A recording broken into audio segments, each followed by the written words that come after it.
300 millions de francs CFA par mois, coquette somme qui aurait été détournée par les différents présidents directeurs généraux de la Poste SA. La Poste gabonaise continue sa descente aux enfers. La crise remonte en 2015, date de sa faillite, d'abord avec la Poste Banque.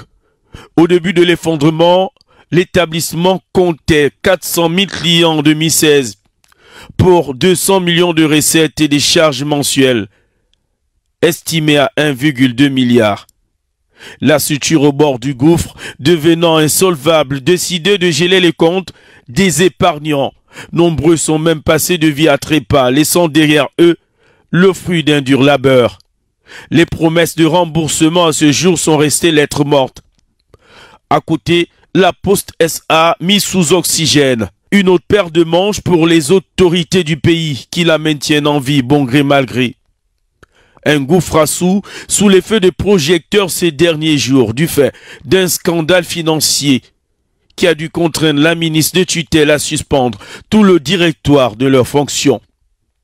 L'affaire fait les choux gras de la presse locale. En effet, selon certaines sources proches du dossier contactées par notre rédaction, tous les présidents directeurs généraux qui se sont succédés depuis Alfred Mabika en 2015 auraient entretenu un réseau bien huilé des détournements de fonds.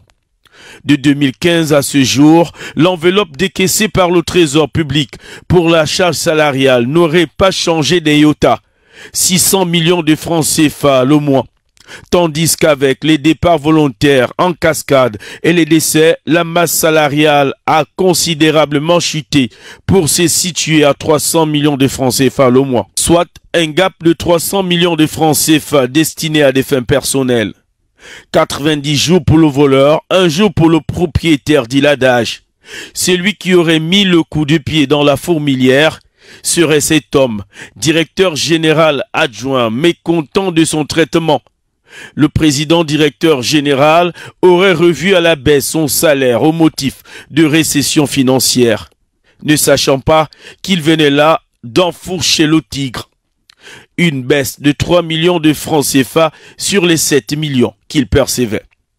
Seulement, surpris de constater que l'initiateur de la réforme avait à contrario rehaussé son salaire à lui de 10 millions à 12 millions de francs CFA, le DGA ancien du Trésor va investiguer et débusquer le poteau rose. À cela se greffent des crimes payés à la tête du client. Sieur Péquet, c'est de lui qu'il s'agit, va donc saisir la tutelle et vendre la mèche.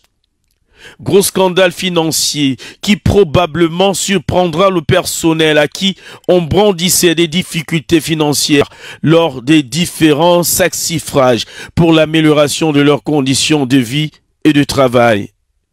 Ils se sont frottés les mains des années durant et se frotteront désormais à la justice gabonaise qui, selon nos investigations, s'est saisie de l'affaire, encore à l'étape des auditions.